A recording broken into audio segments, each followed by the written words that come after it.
Hey everyone, my name is Nina and today I'm going to be doing the Pride Flag book tag. This was created by Common Spence. I was not tagged, but you know, it's Pride Month, so I'm doing it. And by Pride Month, I mean it's literally the last day of Pride. So this is actually the perfect book tag to be doing today because even though Pride Month is almost over, Pride is not over, so this is just continuing the love until next month.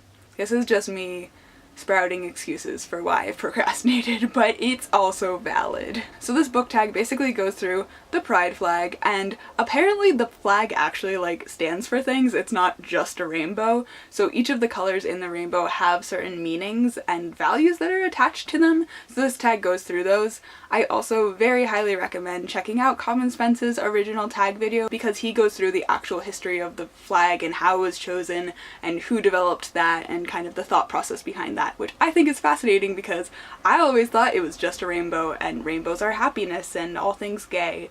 So that's why I thought they chose it. But apparently there was actual logic behind it, so highly recommend checking that video out. Of course it will be linked down below. But let's get started with this tag. So the first color on the rainbow is red, and that stands for life. For this you have to choose a spirited protagonist who is proud of who they are and gives you life. My choice is Aiko from the Lunar Chronicles. This is the book where she really shines the most because this is a spin-off kind of continuation graphic novel that follows just Aiko and kind of the other characters, but they're more side characters at this point, which is interesting. But Aiko just has this vibrancy for life that the other characters don't, partially because she's an android who has this default personality chip, so she has a lot more personality than she's supposed to, and she thinks she's human even though she isn't, or maybe she is, I don't know, there's a lot of philosophy there that I'm not gonna get into, but she is just this vibrant, amazing person, and I just love her so much. Next up is orange, which stands for healing. Pick a book that made you as a reader find deeper meaning or catharsis in your own life.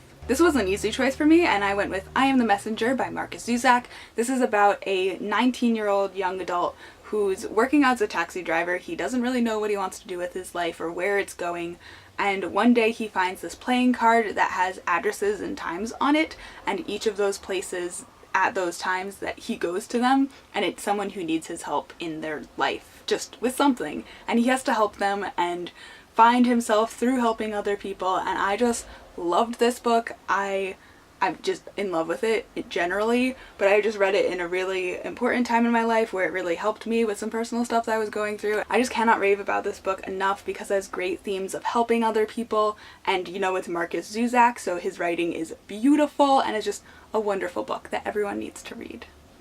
Next is yellow, which unsurprisingly stands for sunshine, so choose a book that just generally makes you really happy no matter what is going on. For this I chose two options because the first one was too obvious, and that's The Lightning Thief, or really any other Percy Jackson book, or really any other Rick Riordan book. Well, no, mainly the Percy Jackson ones, but anyway, this is obvious. I'm obsessed with these, they make me so happy, I love rereading them, etc. We've been through this. But my second choice is also not that surprising, and that's the Clockwork Angel series by Cassandra Clare, The Infernal Devices. I actually recently started reading the first couple of chapters of this just for fun because I was bored, and I just forgot how much I love the series and how happy it makes me, and just everything with Tessa and Will and Jem is just so amazing. I really need to reread these books at some point because they deserve that, honestly. Next is green, which stands for nature. So pick a book that is set in a world that is not our own, some kind of fantasy world, and I of course went with Six of Crows by Leigh Bardugo because I'm obsessed with this series, but also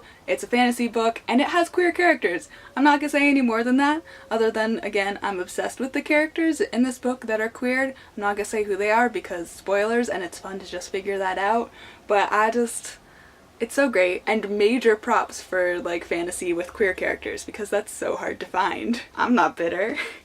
Are you?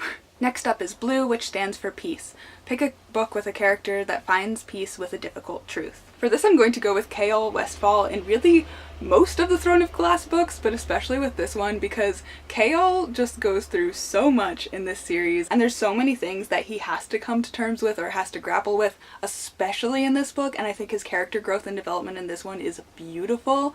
So this one in particular, but just props to Chaol Westfall for being a trooper and dealing with all the stuff that he has to deal with in this series.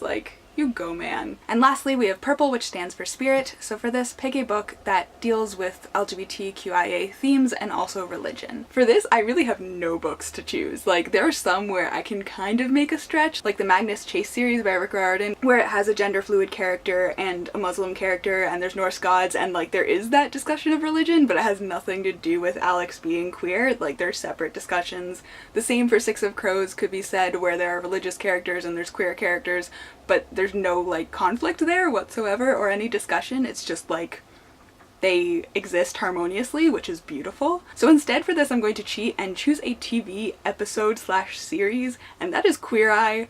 I don't know if you guys have been watching Queer Eye. I'm personally obsessed with it. It's such a good series. It's basically like a makeover show, but like so wholesome and beautiful, and I've cried at basically like half of the episodes. It's so great. There are quite a few episodes between the first 2 seasons that deal with religion, but the one that sticks out to me because I watched it recently was the first episode of season 2, because with that one, it's basically 5 gay guys going to help this woman who works at a church and redoing a community center for that church and making it beautiful, and also helping this woman. And just, there was a lot of discussion in this episode about being gay and being religious and where those two things butt heads, but also where there's room for improvement and discussion, and just, it was a beautiful episode. I cried. It was amazing. I think that's one of my favorite Queer Eye episodes, honestly, but just highly recommend Queer Eye if you haven't watched it. Like, what are you doing if you're not watching Queer Eye? I'm sorry.